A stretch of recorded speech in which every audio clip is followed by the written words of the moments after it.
One day, the Abbott family searches for supplies at a nearby store. Marcus sits weakly on the ground, looking very frail. Evelyn carefully searches the shelves for suitable medicine. After giving Marcus the medicine, the family packs up to leave. At this moment, Bo walks over with a toy plane. This makes Lee instantly nervous. The toy plane's noise could get their whole family killed. Lee takes the toy and carefully removes the batteries. He uses sign language to tell Bo the toy is too loud and unsafe. Then he picks up his bag and walks out. After the others leave, Sister Reagan can't bear to crush her brother's innocence. She picks up the toy plane and hands it to Bo. Then she also picks up her bag and leaves. Bo, walking at the back, quickly grabs the batteries from the table and hides them in his clothes. Then he follows the others. Since Marcus is feeling unwell, Lee carries him the whole way. But as they're about to cross a small bridge, Bo stops. He then turns on the toy plane hidden in his clothes. The loud noise terrifies everyone. Lee quickly puts down Marcus and rushes toward Bo. This is clearly a race against death.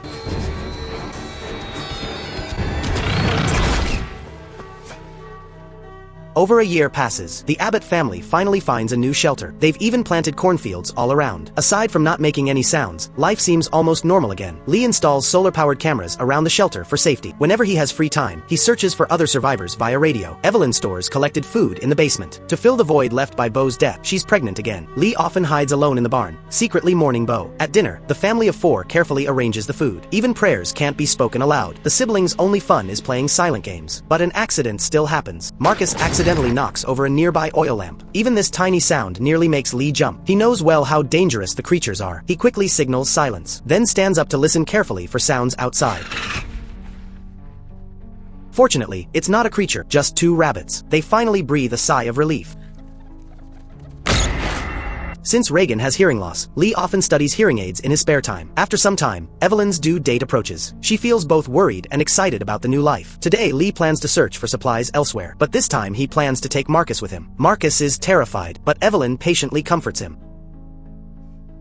As they prepare to leave, Reagan steps forward, asking to come along. But Lee refuses, saying she needs to stay and care for Evelyn. So Reagan angrily returns to her room. She opens a drawer and takes out something mysterious. She puts it in her backpack and sets off alone on a trail. Meanwhile, Lee takes Marcus to a creek. He pulls a fish from the trap, but drops it back in the water. The splashing terrifies Marcus. He fears these sounds will attract the creatures. But Lee patiently explains that the rushing water is loud enough to mask small sounds. So they're safe. Then Lee takes him to a waterfall. He shouts at the waterfall. Marcus is startled, but Lee says the waterfall is so loud, you're completely safe. Only then does Marcus dare to let his guard down. He shouts freely at the waterfall. This is the first time he's made sounds so freely. As if breaking free from invisible chains, freedom spreads through his heart. Then they sit on the shore and talk. Marcus asks why his sister couldn't come. Is it because of what happened to his brother? Reagan has felt guilty about that ever since. But Lee says he never blamed Reagan. And he loves Reagan very much. Maybe they just became distant because of that incident. So neither wants to be the first to say, I love you. Meanwhile, Reagan goes to the bridge where Bo left them. She takes out the toy plane and gently places it at Bo's grave. Perhaps she's never forgiven herself. At the same time, Evelyn climbs the stairs to their old home. 4 years, the family has lived in the basement to better avoid the creatures. So she hasn't been upstairs in a long time. She sits quietly in Bo's room. Long suppressed, she finally can't help but cry. Meanwhile, Lee and Marcus arrive at an almost abandoned house. An old man with a white beard stands at the door. The old woman lying on the ground has already lost her breath. This instantly puts them on alert. The old man looks extremely pained, having lost his wife. Lee instinctively makes a shushing gesture, but unexpectedly, the old man gathers strength and screams loudly. Lee grabs Marcus and runs. He huddles under a tree, tightly covering Marcus's mouth.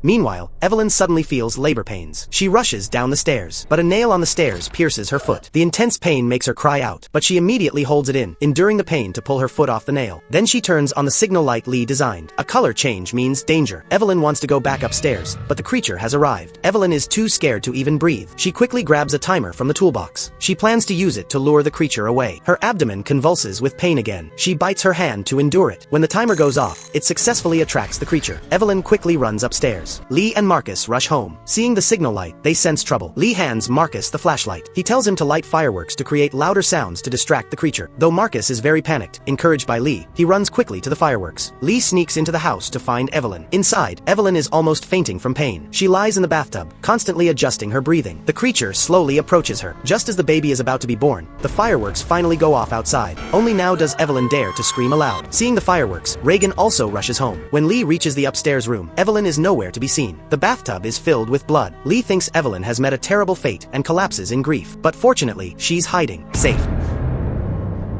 Evelyn puts an oxygen mask on the baby and places it in a wooden box. Then she covers it with a thick lid. This way the baby won't lack oxygen and won't make sounds. Mission complete. Marcus walks home but hears a noise nearby. To avoid leading the creature home, Marcus runs in the opposite direction. But he hits something and passes out. Reagan happens to arrive at this spot. She sees a flashlight lit in the cornfield, so she gets on the ground to look inside. Suddenly, the creature appears behind her. As the creature gets closer and closer, her hearing aid emits a sharp electrical sound. Amazingly, the creature turns and runs away. Reagan slowly walks toward the flashlight. A hand suddenly grabs her. It's Marcus, who had fallen. Meanwhile, Evelyn wakes from sleep. She finds the children haven't returned. Lee comforts her, saying he'll bring them back. Lee goes up from the basement, but upstairs a water pipe suddenly bursts, gushing water. But Lee is anxious to find the children. He doesn't notice the water flowing into the basement. Outside, the two children have climbed into the barn and lit a firebowl with gasoline. They try to signal Lee with the firelight, but the gasoline soon runs out and the flames die down. All they can do is wait patiently. Evelyn in the basement is finally awakened by the water sound. Water has risen to her knees. The creature is right in front of Evelyn. She trembles uncontrollably. Despite her fear, she gets out of bed and slowly walks toward her child. She moves as slowly as possible to pick up the child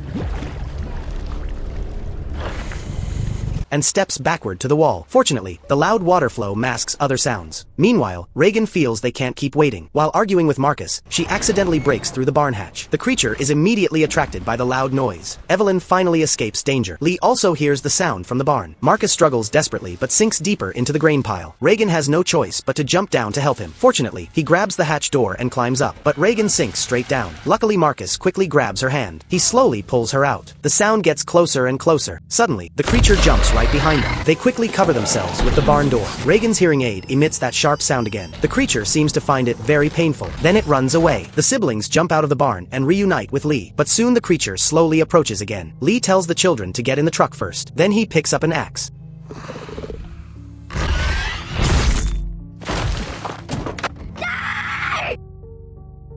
The sudden sound attracts the creature, which violently smashes the truck roof. Lee slowly stands up and drops the axe. He uses sign language to tell Reagan, "I love you. This may be the last time this father protects his children."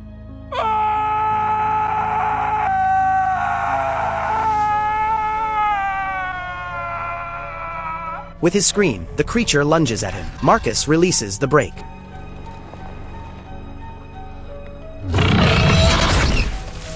The truck rolls all the way to their front door, but the creature doesn't plan to let them go. So Evelyn takes them to Lee's workshop. Only now does Reagan see Lee's notes. 3 creatures have been confirmed around their home. Suddenly, a creature walks down the stairs. Evelyn quickly raises her gun, but she hesitates to pull the trigger, fearing it will attract the other 2. At this moment, Reagan's hearing aid emits that sharp sound again. She finally realizes, so she removes the hearing aid and places it on the nearby microphone. Sure enough, the creature becomes agitated and suffers greatly.